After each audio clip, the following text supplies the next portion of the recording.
Every announced 1.20 feature so far has come to a snapshot or a beta, and so the logical question is, when do you think we'll start seeing the Sniffer, the last unannounced feature? And the answer to this is probably not that far off, right? I mean, it's the major thing they should be working on right now, you would hope, and we even saw a little bit of a hint from Olraf that could be about archaeology. He says done and dusted. However, he also says, do you want to see what else we're going to dig up for you? What does the Sniffer do for you? It digs up a bunch of things. In fact, if you're excited about the Sniffer, and I know I am, I saw this amazing seed from Cracked Magnet, and this is really where you spawn, by the way, right in front of one of these, what is going to be a very useful new structure, the Ocean Ruins. In fact, there's actually a ton of Ocean Ruins found just around this seed. It has one of the best densities of them. They're just all over the place. It's actually a seed I'm excited to play around with more and look at more after the Sniffer comes to the game, because having so many Ocean Ruins just wouldn't be that amazing in current Minecraft, but having it after the Sniffer is going to be something I imagine people want quite a bit. So with that said, let's move into the set. Wait, do you see that? There's a mushroom island as well. See, that's what I'm talking about. I wanna give this seed a decent look, and I shall do so just before the Sniffer comes out, which I imagine is going to be the next major release. That doesn't mean we're going to be seeing it this week or next week. They're still working on bug fixing for 1.19.3, but it does mean that we might start to see it come in the weeks before Christmas. Hopefully not the weeks after, but speaking of Christmas, you might know that 1.19.50 came out this week, and you might feel like you're going crazy because haven't all these experimental features been on Bedrock for weeks now? The bamboo, the camels, the hanging signs, I mean, I mentioned them all as brand new features in 1.19.50, but I literally already made videos about these features when they were new a month ago, so how can that be humanly possible? So here is the confusing world of Minecraft features being previewed before they officially come out. The first thing they do when making a new Minecraft feature is they'll work on it in internal dev builds. These are only available to Mojang staff, and these are the things we see some version of at Minecraft Live. Then when they are done with putting it in internally and they feel like they can put it out to players to test and see what they think, they put it into snapshots on the Java edition and betas and previews for the Bedrock edition. Preview is just the newer version of betas. Betas will eventually stop existing, but for now it's betas/previews, and then eventually after it's gone through enough of those betas, previews, snapshots, it comes to Minecraft Bedrock as an experimental toggle. So this is still not part of the base game because most people don't go to the settings, turn on next major update toggle. There's a lot of really good reasons you shouldn't do this, by the way, but then after that there is then the final update. This will be 1.20, where the features are officially available. This is 4 major steps an update has to go through, and it means that it releases 4 separate times, when it's announced, when we get to play with it, when it becomes a part of the game, and when it becomes part of the official update, but the last one is the major one. The rest are kind of getting a sneak preview. So right now we got a sneak preview at Bamboo, but if you want to play with Bamboo in an existing world, even if you're playing on a non-beta thing, you can turn that on for that one individual world. Again, not for your long-term worlds, not for something you care about, but you can now play around with Bamboo in creative if you want to prepare for the update, is kind of what it means for 1.19.50. Speaking of 1.19.50, by the way, this update added the brand new skins for like the 3rd time they've announced them, at least. It's the same sort of thing where one they already added, it can be really confusing to know, but one of the questions someone had was which of the characters is non-binary, and it's funny because I've heard a lot of people claiming this is great representation for non-binaryism, but I looked at all of the skins and I was like, okay, so Alex and Steve only look like men and women based on the hair and maybe the outfit, you could argue. So, Alex has long hair, but it's a joke that it's actually designed based off Jeb, because he is famously a man who has long hair, but it's really interesting to see that, like, okay, so the right 3 characters are probably women, and then also the 2 characters to the left of Steve, I think, are meant to be women, and so the one to the right of Alex is probably a guy, and then the one all the way on the left, that's probably the non-binary one, but why do they have an iron arm? Honestly, the thing is, you can't have a non-binary character in a video game because obviously it's all programmed in code.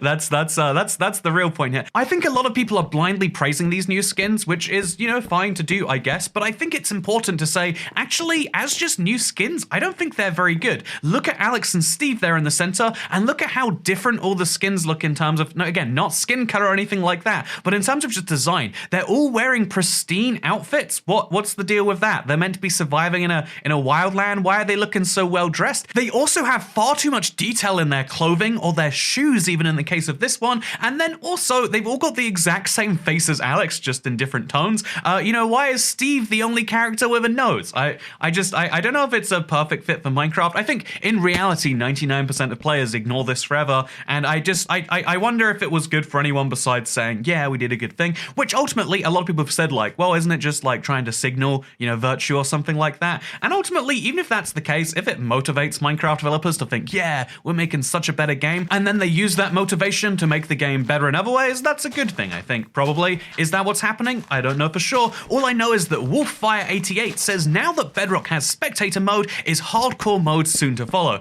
This is the big talking point, because now Minecraft has proven they can add another game mode to Bedrock. It was years since they last did it, and now they've proven they can get the work done. It took some time. It took 5 separate minor version updates to take spectator from a thing that sort of existed to a thing that fully existed. So now you could assume they're going to add hardcore mode. However, hardcore mode isn't a very technically challenging mode to add like spectator mode is. I mean, it's hard difficulty and you can't change the difficulty and you can't die, or if you die, you spectate. However, they have to make a lot of design decisions. I mean, Bedrock Edition is available on a lot of platforms and has a much wider age range, you might assume, than the Java Edition. And so there is the question of like user friendliness. Like, what if someone puts in hardcore, doesn't realize that delete world really means delete forever? Especially if you're on a console, you're not going to be able to edit your save file. So there's an interesting question about whether they should add hardcore on a user friendliness level. There's also about like all these platforms of like, yeah, if you have a hardcore world on Java right now, it says you have to spectate or leave the world. But as we know from all these hardcore series on YouTube, like it's easy to not if you want to. And if that's off camera, who knows if it ever happened. And so for a lot of players, it can just mean when you die on Java, if you died something that's not your fault, you just undo that. But what happens when that's on the console edition, or when it's on a phone where people are statistically not likely to be able to do that as easily? And that's the kind of complex decision. Does Mojang want to deal with all the angry emails? Might be the real reason behind this. I don't imagine it's a real technical limitation. It has to be there is some big game design decision, and I hope that they make it soon. Either they confirm that hardcore is coming and they give us a timeline because it's not that hard to add, or they say, even though I wouldn't like the decision, I'd like if they were honest and said, we don't think hardcore should come to Bedrock. But that's just my take. Speaking of my take, when will you do the best Minecraft ideas of the year thing? It's funny, this is a lot of people's favorite video on my channel, the yearly worst and best Minecraft ideas. I don't know if last year's can be topped because of the weird references we got to ourselves in there, but I'm really excited for this year's one. It's gonna be happening this December. As with every December, we go through the very worst Minecraft ideas of the entire year. I always think they're great personally. Maybe you agree, maybe you disagree, and so maybe you'd prefer I answer Smokey Stack's question, how do you feel about this new deaf screen UI? And this is of course referring to something that came from King Dark YouTube.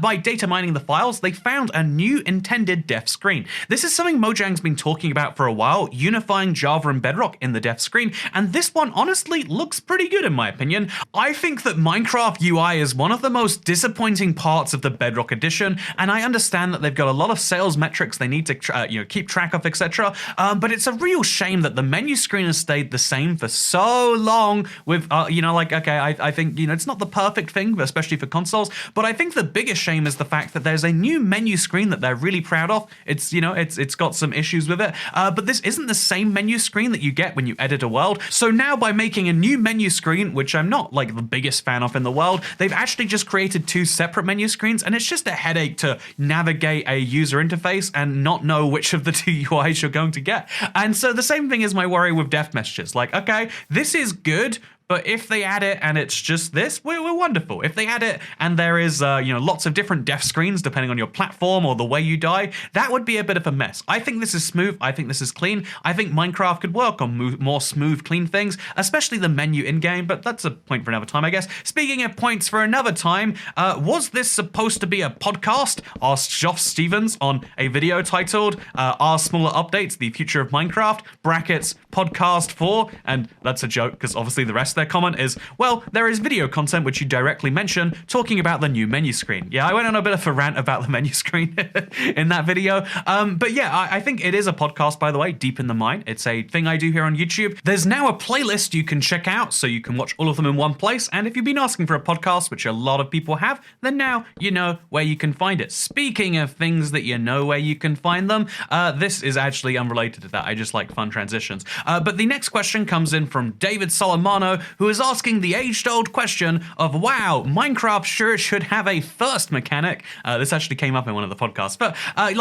yeah, would you support a drinking mechanic if only water from wells is drinkable, not just infinite sources? Also, then you could add wells to various biomes instead of just the desert. And he's appealing to my love of desert wells here, saying we could have more wells in Minecraft if we add the thirst mechanic. However, I just don't think the thirst mechanic, even with this well idea, if there's a difference between groundwater and regular water, I think even then it wouldn't necessarily be great because, do you want to spend time walking to a well and drinking from it? Could you expand these wells yourself? Could you make new wells? Would all of the water in the ground be accessible if you do something with it? There is a really potentially interesting idea here, but I think the interesting analog to this mechanic would be, imagine if there was a hunger bar, but the only food that existed was bread, how boring that hunger bar would be. And sure, we can add sparkling water and we can add other beverages to the game, and now milk can replenish your thirst meter, but is that actually exciting, or are you just gonna, it's like the Phantom, we all think it's a good idea, and then we all regret it, and we all pretend that no one wanted it afterwards, and let's just skip the part where we all pretend it's a good idea.